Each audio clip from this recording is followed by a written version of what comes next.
Welcome to Action Begins Success, the channel that brings you motivational videos every single day. If you like this video, make sure you're subscribed to the channel and have notifications switched on to receive daily motivational videos. Hope you have an amazing and positive day. Enjoy the video. How different do you think your career and possibly your life would have been had you not embraced the physical fitness part early on? Oh man, you know, it just gives me, between my physical fitness and my faith, I have so much discipline in my life. And I have such a positive outlook on life and, you know, the opportunities that I have and the things that I've been able to accomplish in my life. So it starts out, you know, I'm up at 4:30 in the morning. I'm in my kitchen having breakfast. 5 o'clock, I'm in the gym. 6:30, I've already had another shake. And 7:30, I'm eating a couple turkey burgers, dropping the kids off at school. And by 9 o'clock, I'm having another meal, and I've already been to church and worked out. And, you know, I feel like there isn't anything that I can't accomplish. When I was in high school, I must have been maybe 16 or 17 years old. And I went rock climbing in El Dorado Canyon, near where I grew up in Boulder. I'd been climbing about 3 or 4 years, and I went to do a climb called T2. Now, at the time, T2 was a relatively difficult climb. And I went at it with a kind of an arrogant lack of preparation. And I hadn't prepared for being able to do certain kinds of finger cracks. I figured I'll figure it out when I get there. And I also didn't pause, and this is that thing about boldness and discipline, I didn't pause to really double check all my systems. Okay, so I'm on the 4th pitch. I'm about 400 feet above the ground. I'm going across this slanting crack system that I started to have trouble with, and my forearms started to engorge with blood and lactic acid, which means at some point, even if you're on a big hold, your hands are going to melt off. Okay. And I'm about to fall. I'm 400 feet above the ground. But it should be okay because there's protection. I'm tied into the rope. I may take a fall, but I'll get caught. For some reason, and to this day I still don't know why, my brain triggered that I should look at my knot. And I looked down at my knot. My knot had come untied. I had made the mistake of never really thinking about the best knot for certain types of situations, and I tied him with what's a bowline. Now, the advantage of a bowline is it's easy to untie, right? The disadvantage of a bowline is it's easy to untie. It had come untied as I kept moving across, and it is just hanging in my harness. I'm seconds away from falling, only now I will die. I will die if I fall off. My forearms are melting, and the knot had come untied, and so I called down to my partner. I said, my knot came untied. What is he going to do? He can't do anything. He'll just watch me fall to my death.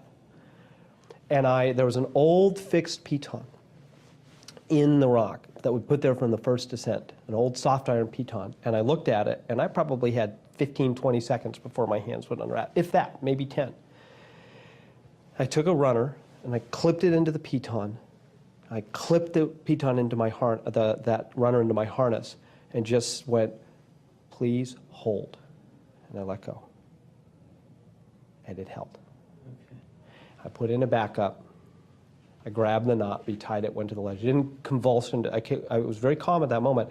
When I got to the ledge, I went into convulsive shaking. I was sick to my stomach for days because of the whatever happens chemically. What I learned from that is 2 things. The first is that when you're in an unforgiving world, when gravity is unforgiving, it doesn't care. It never takes a day off, ever. And if you make one mistake, it can kill you if it's the wrong kind of mistake. And what I learned is that sense of, yeah, I want to do adventurous things. I want to climb rocks. I want to be in Yosemite. I want to do things that get my adrenaline going. But I need the discipline to always do all the right preparation, to always think about the right knots, to always be cross-checking my systems so that I can do those bold things and stay alive in an unforgiving environment. And as you and I spoke about earlier today, I think that's I think we're all heading into an unforgiving environment where we're going to have to be both bold and disciplined. The second thing I learned, what if that piton had not been there? We might not be here together. It was just by chance that that piton was right there. And what you realize when you rewind the tape of your own life is that there are these crucial moments where if the luck had gone the other way, you might have gotten killed. And so what you have to do is to always be putting those extra disciplines in place, because I was lucky to live. And what I took from that is I never want to have to be lucky to live again. I want to live because of my discipline, not because of my luck. How can you keep an attitude of doing it all and doing it now? How can you make the choice of discipline over procrastination? How can you stay focused on your ambitions? How can you avoid conversations at the water cooler?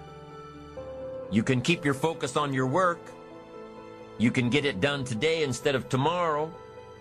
You've got to really work on your consistent self-discipline on a daily basis, or you'll find yourself distracted. Distracted by negative thoughts, distracted by negative people, distracted by water cooler chatter, and pretty soon, depending on the type of people you've associated with, distracted by your doubts within yourself. Never underestimate the power of influence and associations. And never underestimate the power of your own consistent self-discipline. As you know my story, I met someone when I was 25 years old. His name was Earl Shoaff, who dropped into my life at an extraordinary time. So key phrase, timing has a lot to do with it, and who knows part of the mystery of time, the timing.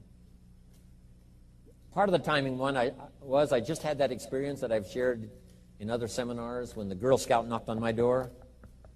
And I walked to the door, and she gave me the big pitch on the Girl Scout cookies, best organization in the world for girls. Got several flavors, time to buy the cookies, only $2. And with a big smile, she very politely asked me to buy.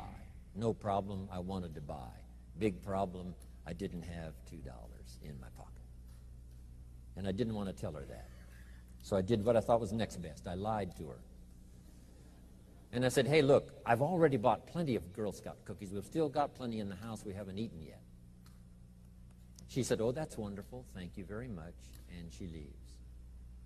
When she leaves, I say to myself, I don't want to live like this anymore. I mean, how low can you get lying to a Girl Scout? I mean, that's low down. I told myself that day, this will never happen to me again. One of those experiences. It's called like life-changing. I said, I'm going to search till I find better opportunities so my pocket won't be empty and the bank account won't be empty, and I won't be so far behind on my promises to my family. And it was shortly after that I meet Earl Shoaff, who taught me how to be wealthy, who taught me how to change my life. So who knows what the connection is, right? Someone says when the student is ready, the teacher will appear. You know, I don't know all the mystery of that. But anyway, it seems like some of those things uniquely happen. But it was Mr. Shoaff over a 5-year period before he died at age 49 who taught me some extraordinarily simple things. He only went to the 9th grade in school, never finished high school, never went to college, never went to university. So he put his ideas and his experiences in very simple language, which I think for me, you know, a kid from the farms of Idaho, that simplicity was so important. Because if it would have been technical, I'd have missed it. If it would have been mystic, I would have, backed away. But it was just basic, blunt, ABC, familiar stuff that I hadn't thought of before. And he did start to remind me, and those ideas changed my life. Mr. Shoaff was the one when I said, this is all they pay. He said, you've been working 6 years, Mr. Owen, how come you're not doing better? And I said, this is all the company pays. He says, well, that's not true. I said, no, this is my paycheck.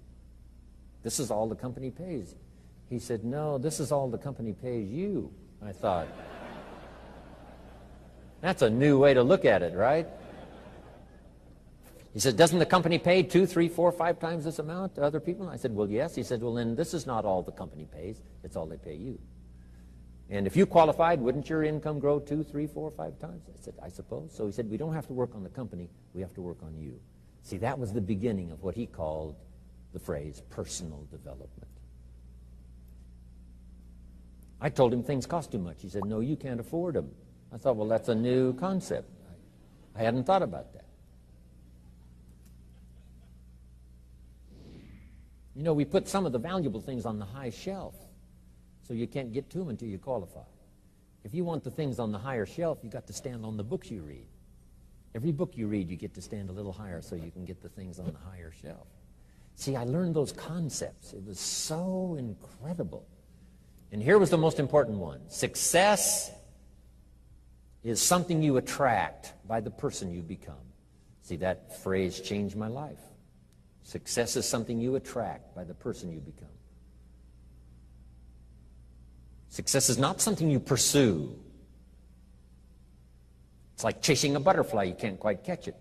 Success is something you attract by becoming an attractive person. See, those were new concepts to me. I'm just working hard trying to make a living. Here's what he said to me. This changed my life. I got a chance to teach this in Moscow and across Russia. 3 visits, now the 4th. Here's what Shoaff taught me. Profits are better than wages. Nobody taught me that in high school. Nobody taught me that. I went to 1 year of college. Nobody taught me. Profits are better than wages. Wages make you a living. Profits make you a fortune. And how could you work on both a living and a fortune? He said, well, you could start part-time working on your fortune while you're working full-time on your living. I thought, wow. Now, he said, it's fun to get up in the morning. Not just getting up, go to work to pay the rent, but to get up to go to work to make a fortune. First, to make a living for my family. Second, to make a fortune. And he taught me how to make both a living and a fortune. Guess what I did? I learned how to make both a living and a fortune. And I found out anybody could do it once they get the information. And at age 25, I started receiving this extraordinary information. Here's what he said. Your income is directly related to your philosophy, not to the economy. I thought, no one ever told me that.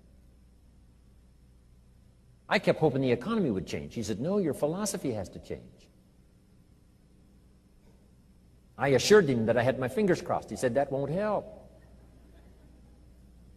Then what could I do to change my income and multiply it by 2, by 3, by 5, by 10, and then multiply it by 10 again? What could I do? And he started giving me the disciplines and the process of learning the skills to change my life. This was an extraordinary man. Those were extraordinary times for me, life-changing in every manner that you can imagine, but very simple ABC concepts. Here's what I learned. Not to search for the exotic until you've discovered the basic. And those basic philosophies that he shared with me during that time were life-changing. And he called it personal development. Thanks for watching this Law of Attraction motivational video. Down in the description below, I've listed my top 5 books related to the Law of Attraction, so make sure to check them out. If you've liked this video, hit the like button, and if you have any questions or comments, make sure to comment just below. If you want to see our most recent video, click here, or for a totally random video, click here. Have an amazing and positive day, and I will see you in the next video.